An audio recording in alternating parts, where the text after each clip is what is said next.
Wa aqimus sholat. Hei manusia, kalian sholat, sholat, sholat, sholat. Kita bertanya kepada Allah, ya Allah, kenapa kami sholat? Maka dijawab oleh Allah, inilah fungsi utama penciptaanmu saat hadir di muka bumi. Wa ma khalaqtul jinna wal insa illa liya'budun. Hei, kamu kan punya perjanjian dengan saya. Kamu tidak beraktivitas di bumi kecuali menyembah saya. Kamu ibadah.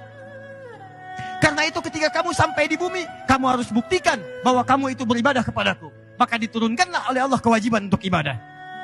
Jadi kalau ada orang-orang yang turun ke bumi jadi manusia dan dia tidak mau beribadah kepada Allah, maka akibatnya, mohon maaf, itu tanda pertama dia sedang tidak berkomitmen dan melanggar ketentuan dengan Allah Subhanahu wa taala. Perhatikan ketentuannya. Kata Allah, "Hei, saya ciptakan kamu untuk ibadah." Siap? Siap ya Allah. Bahkan ada perjanjian di Quran surah ke-7 ayat 172.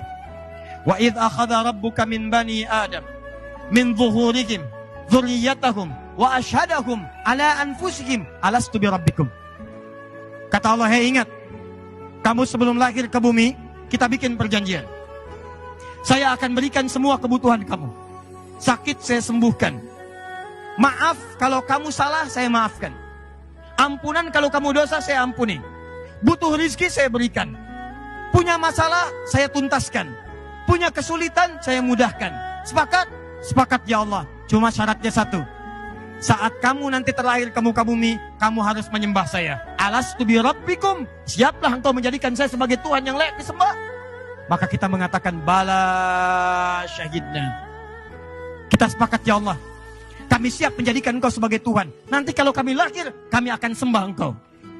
Karena itulah ketika kita terlahir ke bumi, tumbuh dewasa, maka Allah menagih pembuktian janji kita kepada Allah saat dalam kandungan. Diturunkanlah kemudian perintah, kata Allah, wa aqimus sholat. Hei, katanya kamu janji mau nyembah saya, sekarang buktikan.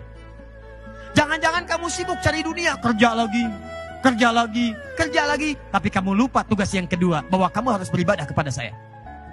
Karena itulah Bapak dan Ibu sekalian, tidak pernah ada manusia tinggal di bumi, silahkan cek, kecuali semuanya diberikan tugas oleh Allah untuk menyembahnya, untuk beribadah.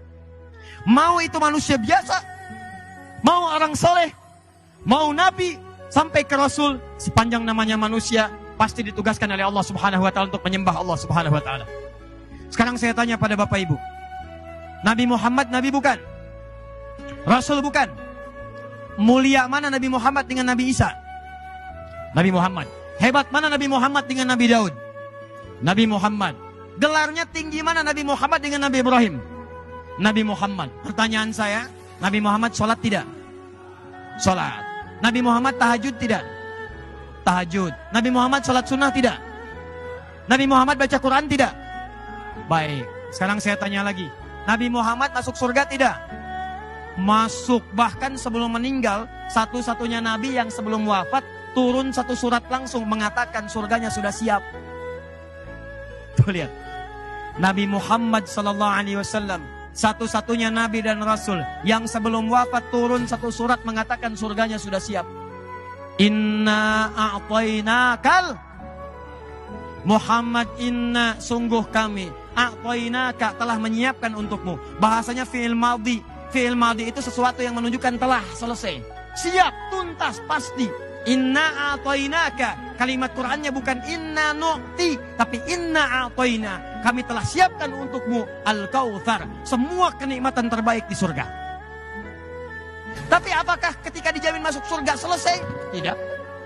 Muhammad, kami telah jamin untukmu surga, sudah nikmat semuanya, tanpa hisab, kamu akan masuk ke dalamnya. Tapi ayatnya tidak berhenti di situ. Perhatikan kalimatnya. Fasholli li rabbika. Maka kamu yang sudah ahli surga ini, siap masuk tanpa hisab, dijaga dari kesalahan, tetap tidak terbebas dari perintah ibadah. Fasholli, kalimat pertama yang diberikan pada ahli surga, yang surganya tingkat paling tinggi adalah perintah sholat. Fasholli, maka kamu sholat. Saya ulang ya. Ini lihat, bayangkan nih, ahli surga, surganya sudah siap, sebelum wafat sudah ada berita akan masuk surga, semua perlengkapannya siap di surga, tanpa hisab. Kalimat pertama yang disampaikan pada ahli surga ini, fasholli, sholat.